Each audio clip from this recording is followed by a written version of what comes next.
Excuse me while I get out of the way. My cousin Buck was a natural-born leader, and it was from him I first learned about the essential character of leaders, no matter how they are born. High-powered executives like to roar, either lead, follow, or get out of the way. I have Buck to thank for my becoming one of the people who get out of the way. Buck early on displayed two of the most common qualifications for leadership, those being that he was tall and had nice hair. Furthermore, he was burdened with only minimal intelligence, which left him free to act without the usual restraints provoked by thought. And finally, he possessed charisma, that peculiar trait of personality so magnetic it draws a leader's followers happily after him into the most desperate and stupid of predicaments, for which favor he earns their undying gratitude and devotion. Indeed, many a leader has won glory for heroic acts in situations that, except for his unrelenting arrogance and stupidity, would never have occurred in the first place. I will name no names except that of Buck, who was just such a fine and heroic leader. Although Buck's exploits as a leader still abound in my memory, I will select only one for the purpose of illustration, namely the expedition into Big Fish Lake, a tiny oval of blue we discovered on a map. We naturally supposed that the name meant there were big fish in the lake. "No doubt about it. That lake has got some huge fish in it," Buck said as he and I perused the map. "Otherwise, the guys who made this map would never have named it Big Fish Lake." "You must be right, Buck," I said. "By the way, did you notice that right over here on the other side of Lookout Peak is a smaller lake called Little Fish Lake?" "Well, we sure as heck don't want to hike into that one." The expeditionary force consisted of 5 of us: Billy, Lester, Jake, and me, all in our early teens, and of course Buck in his later teens. During our planning session, Buck explained that we needed to pack only modest provisions. "There'll be plenty of big fish for us to eat, men, plenty of big fish." Because the lake was far back in mountains previously untrekked by us, I surreptitiously slipped the map and a compass into my pack, hoping not to be found out by Buck, who was of the opinion that such navigational aids were only for sissies. He liked to say the only map and compass he needed were in his head, and I suppose they were. They would not have been crowded in there either, but could have stretched out and made themselves comfortable. Still, Buck's map may have been better than the one I packed, which was so deceptive in its untopographical simplicity, it could show 2 points on a trail an inch apart and hide the Matterhorn in between them. As for providing useful information about terrain to be crossed, that map was about as closed-mouthed as any I've ever seen. It slyly failed to mention swamps and mountains and cliffs and canyons and raging streams and numerous other unpleasant surprises. The map exhibited such homicidal tendencies that I was almost afraid to turn my back on it, but at least it was a map.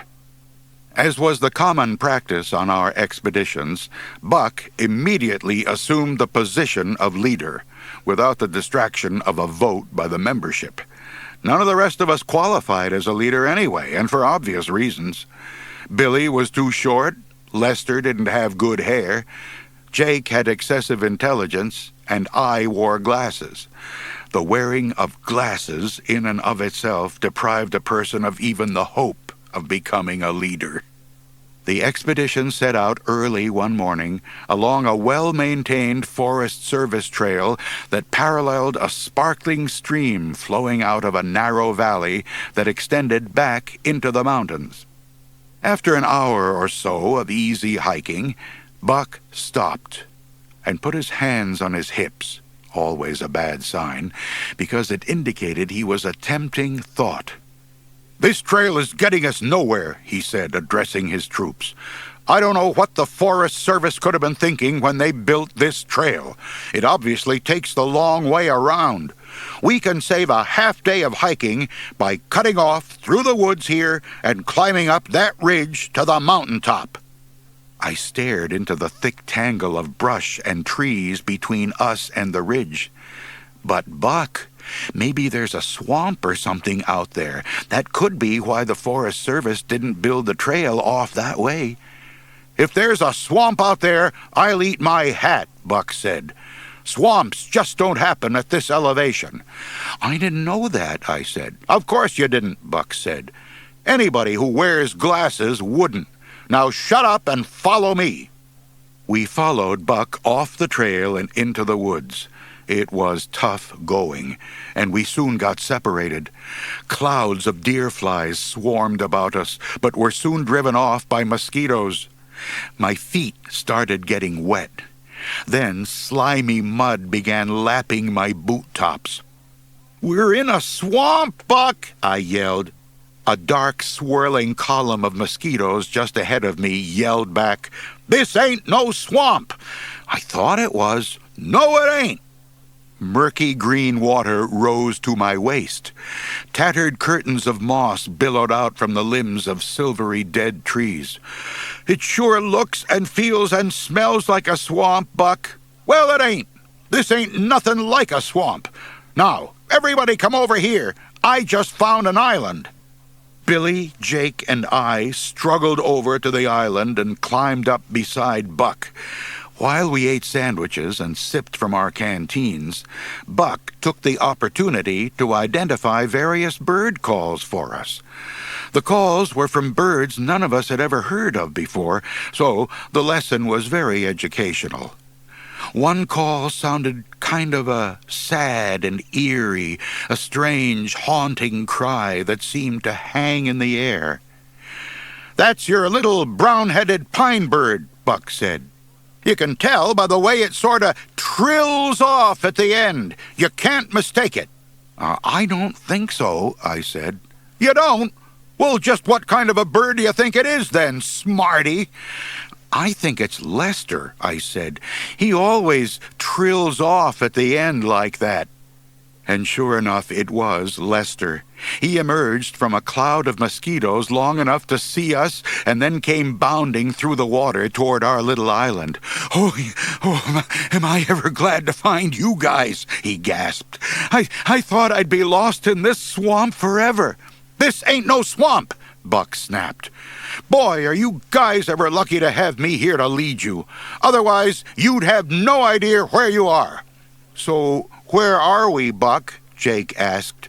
"Where are we? Ha!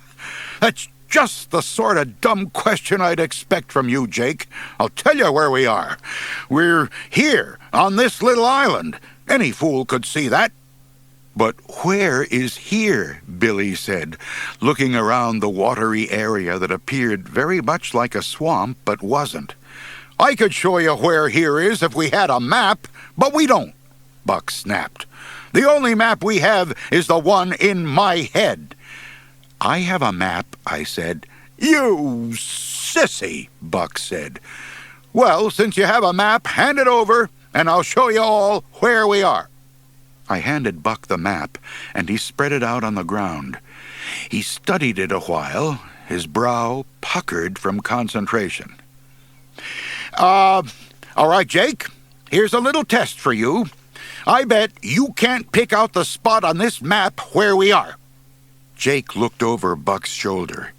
"We have to be right here," Jake said, placing his finger on the map. "I'll be danged," Buck said. "You guessed the very spot. Yep, that's exactly where we are. As you can see, we are only about 6 inches east of Lookout Peak. We should be able to cover a measly 6 inches before nightfall." "But we're west of Lookout Peak," Jake said. "East, west, whatever," Buck said. "Don't try to confuse me with meaningless details. Follow me, men." "Yay, Buck!" we cheered. We reached high ground an hour later, and started the climb up the ridge.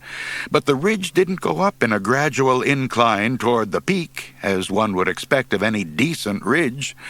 It moseyed upwards for a ways, raising false hopes in us, and then dropped off into a deep ravine, which we had to climb down into and then back out of. A half hour of treacherous climbing, and we hadn't gained a foot of altitude. The ridge found this little trick so amusing it repeated it a dozen times before we reached the peak.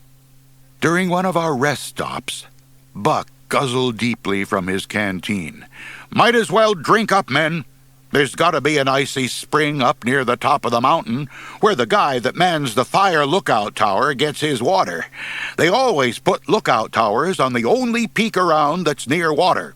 So we all guzzled deeply from our canteens, and then, laughing heartily, we dumped the remainder of our water over our sweating heads. Yay, Buck! When we reached the peak, I couldn't see the lookout tower anywhere. "Where's the lookout tower, Buck?" "How should I know? It's got to be here someplace." "Why would they hide a lookout tower?" "I see a lookout on that peak way over there," Billy said. "Strange that they would put two lookout towers so close together. Why would they do that, Buck?" "Buck?" Instantly our lips dried and cracked and our tongues swelled up. Jake and Lester fell on the ground, clutching their parched throats. Even though I had drunk practically a quart of water a mere hour ago, I instantly became so crazed from thirst that I tried to hit Buck alongside the head with a big rock. Fortunately, we had plenty of food with us, all of it dehydrated. For supper that night, we each ate a package of dry chicken noodle soup. It didn't taste too bad. As Buck said at the time, picking his teeth with a noodle.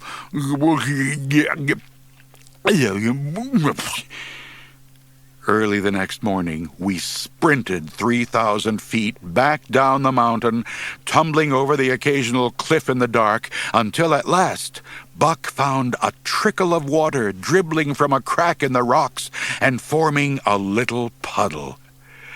In later life, I would pay as much as $8 for a drink in a tall, frosty glass with a little umbrella and a garnish of orange slice and cherries.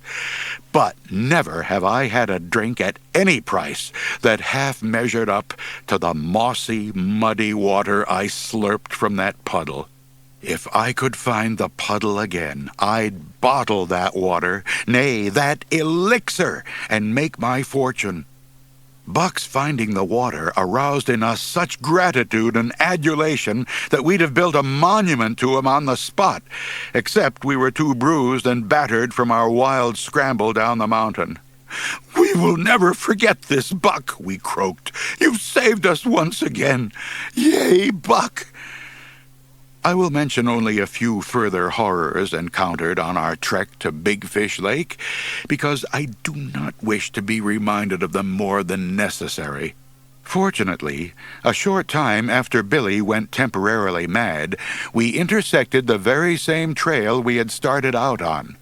We knew it was the same trail because of the little signs the Forest Service thoughtfully had put up at intervals along its broad expanse to guide adventurers like ourselves. "Just as I figured," Buck croaked. "I knew if we headed due north, we'd have to cut the old trail." "Due west," Jake choked out. "Whatever." "Yay, Buck," we gasped. "Now," Buck said, "let me check that map of yours again, Four Eyes." "Ah, yes, just as I suspected. There's only an inch or two between us and Big Fish Lake, provided we leave the trail and take a shortcut due east. What do you think of that?" "Yay, Buck." The Matterhorn, it turned out, was every bit as high and treacherous as it appeared in the movies. It did slow us down considerably, mostly because we had to substitute fingernails for ice axes and pitons. Halfway up the north face, Jake fell. Perhaps distracted by the raging storm, he hadn't driven his fingernails far enough into the granite. Even to this day, I can still hear his long, shrill, warbling scream as it diminished into the dark silences of cold and empty space. "I wish you wouldn't scream like that," I told him. "It gets on my nerves, particularly with all this cold and empty space down below." Obviously embarrassed, Jake became defensive. "So, how was I to know it was only a 2-foot drop?" At long last, we found ourselves camped on Big Fish Lake, but too tired to try a single cast. The only thing I remember about that night is that just before I drifted off, I noticed that Lester's hair had turned white. Maybe it was from the strain of our journey, or perhaps even the deep shame he felt for suggesting earlier that day that if we didn't find Big Fish Lake soon, we might have to eat Billy. The next morning, we discovered that any fly whatsoever flicked out on the lake would instantly be gobbled up by a fish. It was some of the fastest fishing I've ever experienced. We also discovered that the lake had been misnamed.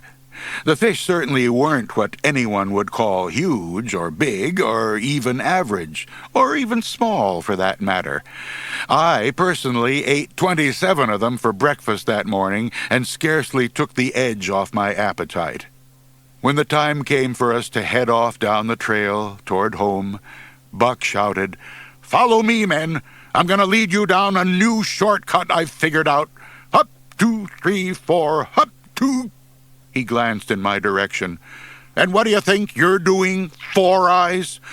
"Don't mind me, Buck," I said. "I'm just getting out of the way."